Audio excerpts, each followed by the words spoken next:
Good morning, dear students. So, with this video lecture, we are going to understand the further steps that British has taken to improve the education in India. So, next comes is the Macaulay submitted a memorandum on the Indian education system. Macaulay ने जो Lord Macaulay थे उन्होंने एक memorandum दिया, paper दिया, इसमें Indian education से related काफ़ी सारी चीज़ें लिखी थी, which is known as Macaulay's minute. उनके इसको पेपर को मैकॉले माइन्यूट बोलते हैं. Lord Macaulay did not support oriental learning and strongly advocated in the introduction of western education in India. वो ये नहीं चाहते थे कि ओरिएंटल लर्निंग प्रोवाइड की जाए, मतलब इंडियन लैंग्वेज में लर्निंग प्रोवाइड की जाए. उनका मानना ये था कि जो एजुकेशन का मीडियम होना चाहिए पूरी तरह से वेस्टर्न होना चाहिए. On the basis of this memorandum the English education act was introduce इन 1835. 1835 में इंग्लिश एजुकेशन एक्ट एक पास कर दिया गया with funds allotted for the development of western education in India. उसी फंड के साथ 1 लाख रुपए के साथ जो कि अलॉट हुआ था इंडियन एजुकेशन को इम्प्रूव करने के लिए. Many new institution catering to higher education was establish. काफ़ी नए इंस्टीट्यूट खुले जो कि हायर एजुकेशन के लिए. The medium of instruction of these institutions were English. उनका जो मीडियम था वो क्या था? इंग्लिश था. The emphasis on higher education related elementary education taking a back seat. अब ये हुआ कि ज़्यादा जोर जब हायर एजुकेशन पे दे दिया गया तो एलिमेंट्री एजुकेशन ने बैक सीट ले ली, मतलब वो पिछड़ गई. English is a medium of instruction gained importance during this period, and it was announced in 1844 that Indians who were educated in English medium would get government jobs. The desire for government jobs led to the English medium schools gaining prominence, while simultaneously the vernacular schools became less popular. अब क्या हुआ? सब जगह English का बोलबाला होना शुरू हो गया. उस टाइम पे जो गवर्नमेंट ऑफ ब्रिटेन थी उन्होंने ये अनाउंस कर दिया कि जो इंडियंस पढ़े लिखे होंगे, इंग्लिश में पढ़े लिखे होंगे, राइट, उन्हीं को गवर्नमेंट जॉब दी जाएगी. तो उसकी वजह से इंग्लिश स्कूल जो थे ज़्यादा खुलने लगे और जो वर्नाकुलर स्कूल्स थे वो कम पॉपुलर हो गए. Wood's dispatch in 1854 British declare to create a proper educational system in India. Britishers ने डिसाइड किया कि एक प्रॉपर एजुकेशन सिस्टम होगा इंडिया में, that includes schools and universities, जिसमें स्कूल्स और यूनिवर्सिटीज़ दोनों होंगे. As Charles Wood the president of the board of control of the East India company.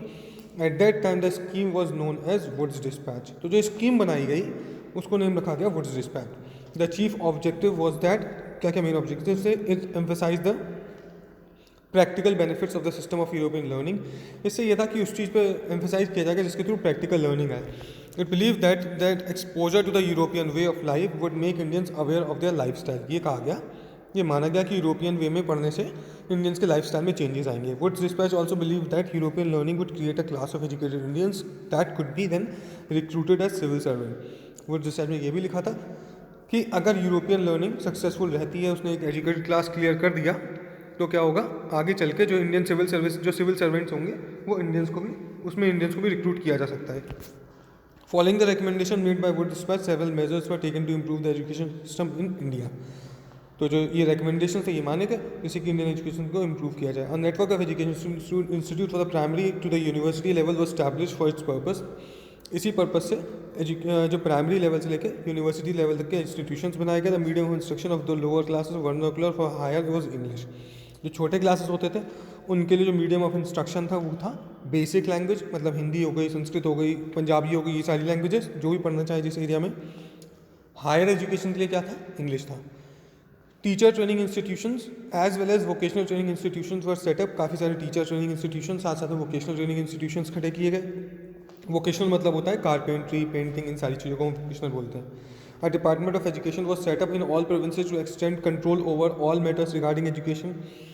Her province में, हर एक स्टेट में डिपार्टमेंट ऑफ एजुकेशन खोला गया जिसको DOE बोलते हैं, जिसके थ्रू ये हो कि एजुकेशन से रिलेटेड कोई भी क्वेरी हो, कोई भी प्रॉब्लम हो तो उसको सॉर्ट आउट किया जाए. Grants were given to private institutions को ग्रांट दी गई फॉर प्रोवाइडर स्टैंडर्ड एजुकेशन. वो उनको दी जाती थी जो कि अच्छा एजुकेशन प्रोवाइड करते थे. इन 1857 3 new universities were open at Calcutta, Bombay and Madras. 1857 में 3 नई यूनिवर्सिटीज़ को खोला गया, कैलकटा में, बॉम्बे में और मद्रास में.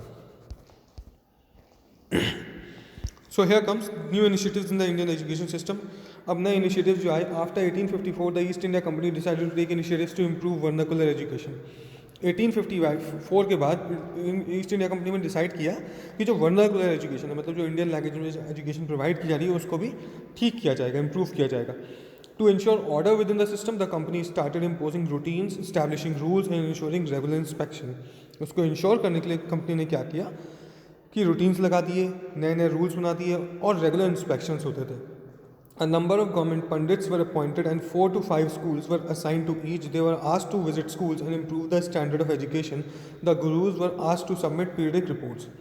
ओके जो गवर्नमेंट के कुछ पंडित्स होते हैं, मतलब जो स्कॉलर्स होते हैं, उनको अपॉइंट किया गया और हर एक पंडित के पास 4 से 5 स्कूल्स होते थे जो वहाँ विजिट करते थे और उनकी जो इम्प्रूवमेंट होती थी टीचिंग में, स्टैंडर्ड में, उसको बारे में बताते थे, स्कूल से पूछते थे.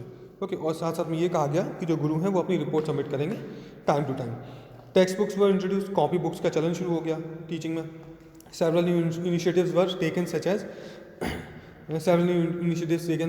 Annual examination, fix number of seats, new rules of discipline etcetera.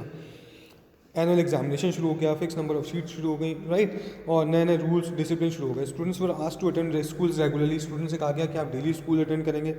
The inability to attend school was seen as indiscipline. अगर कोई बच्चा स्कूल अटेंड नहीं करता था तो उसको एज ए इनडिसिप्लिन देखा जाता था, as an indiscipline. Schools which accepted the condition of the government were given grants. वो स्कूल जो कि गवर्नमेंट की कंडीशन मान लेते थे उनको ग्रांट दी जाती थी. It became increasingly difficult for the teachers who were running independent institution as they could not compete with the school that run on government aid. उन स्कूल्स के लिए बहुत ज़्यादा डिफिकल्ट हो गया जो कि गवर्नमेंट एड के बिना चल रहे थे, राइट, क्योंकि उनके पास फंड्स नहीं होते थे.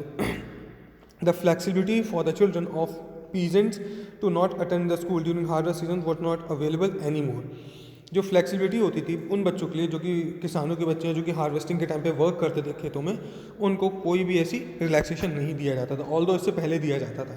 Okay, so this is it in this video. Thank you for watching.